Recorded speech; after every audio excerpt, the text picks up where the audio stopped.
When I first started working at the Avalon, I heard about the Stoltz family and that Jack and Susan's son, Keith, had an interest in doing something philanthropic around his parents' wedding anniversary. And that there's a lot of talent out there that works at those guarantees. They just don't have the established brand. It's kind of sad in the theater when you're sitting around 60 people and it's a 400-seat theater. You wonder whether, did you make a mistake or something? And 60 seats in this room is sold out. So it has a very vibrant sort of feel to it. And that got me thinking around, maybe this is the project that could get Keith excited. This room was originally a ballroom, actually. And so that's why there's a maple floor and tin ceiling and 2 walls of glass and it's shaped like a bread box. Everything about it is just exactly the opposite of what you want in a sound environment. So we did a lot of things to correct for that. And it's right down to, the chairs are spec'd for their sound absorbing quality. The whole blue wall that runs along with the angles on it are sound panels that absorb. Even the tufting underneath the bar, is there for sound purposes. And certainly the big curtains were spec'd because of their sound absorption. So everything about it. And what we found was, in order to correct for the sound problems of the room, we had basically built a little jazz club. And once we understood that we had a 70s jazz club on our hands, we really kind of leaned into that. And, one of the requirements was that Jack and Susan, who was on our board at the time, could not know that it was happening. They had to be surprised on their anniversary. And so, we took her off of the email distribution list for a couple of meetings. She was in Florida at the time, so it wasn't as much of a problem as it might have been. And that summer, we had basically 7 weeks to build the entire space, which is a very short time frame given the complexity of the job and all the things that had to be ordered from Italy and all over the world. So that summer, she came in, thankfully, to make her annual contribution and walked into this space. And I was standing in it with plans in my hand under my arm that said Stoltz Listening Room. And it was in complete demo, like wires are hanging from the ceiling. It was all ripped up, plaster, dust everywhere, imagine demo. And it was that. And I turned the plans in my hand so that the wording went down and told her that we were rehabbing our offices. And she was like, man, I really must have missed reading the minutes or something because but they didn't know. They were surprised actually on their anniversary. There was a big party and their grandchildren actually were the first people to play on our stage.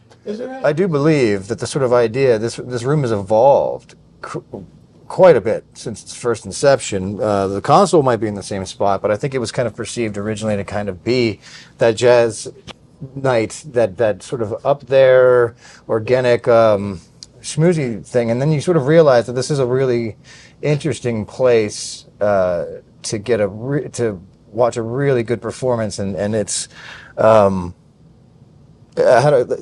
that growth has been really fun. Like to see it go from the original concept of say local acts looking for things to being able to bring in nationally touring acts and to increase the quality, all while still incubating these local talents. I think that's been pretty impressive along the way.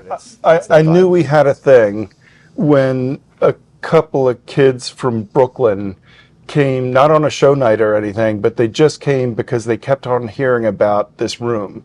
Mm-hmm. And, I guess that they were visiting some folks at Washington College, and they drove the extra 45 minutes down here to just see what this place was. And it was like, okay, it's going to be okay. Oftentimes I'll hear other promoters kind of get too in the weeds. They'll say like, oh, this maybe this type of act or this particular act, that's going to be the thing that saves the venue. It's like, no, they want the place. You're building, the community your space to interact and to come back when they feel welcomed and they enjoy themselves. They're so likely to come back. With real intent, because obviously we had to call it something, and what we wanted to establish is a place where, and this is something that we do with a lot of what we do. I would argue that the exact same thought process is true for plein air, is true for the Stoltz Listening Room.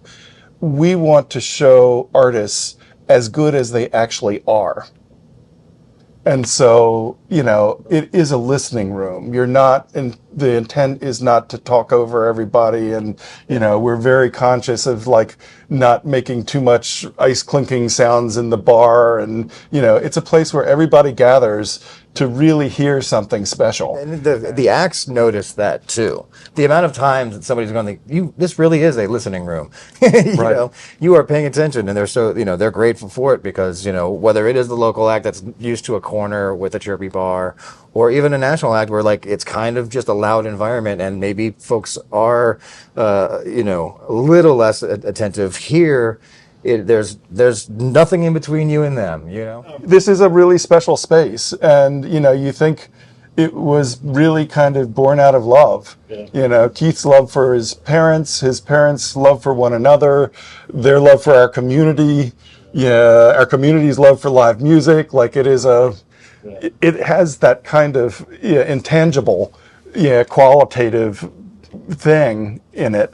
We've created this sort of digital guest registry, and if you come into the space, there are places that you can scan the QR code, ubiquitous in our modern time, and write your own experiences in, and there are acts that are also doing it. So it's this forum where people can talk about what it means, and hopefully more eloquently than me, So, we're sharing that with the Stoltz family so that they understand just how many people care about the gift that they made to our community. Yeah. They've touched a lot of people in this space. They have moved people here. Yeah, I mean, people have literally moved to Easton because I wasn't even geographically. They did that too. They moved here. Yeah, for here. So, I mean, it's just such a huge legacy. And so, we want to celebrate it out to the community, but also into the people that made it possible, and, make that connection in a way that, can't happen every day in any other way.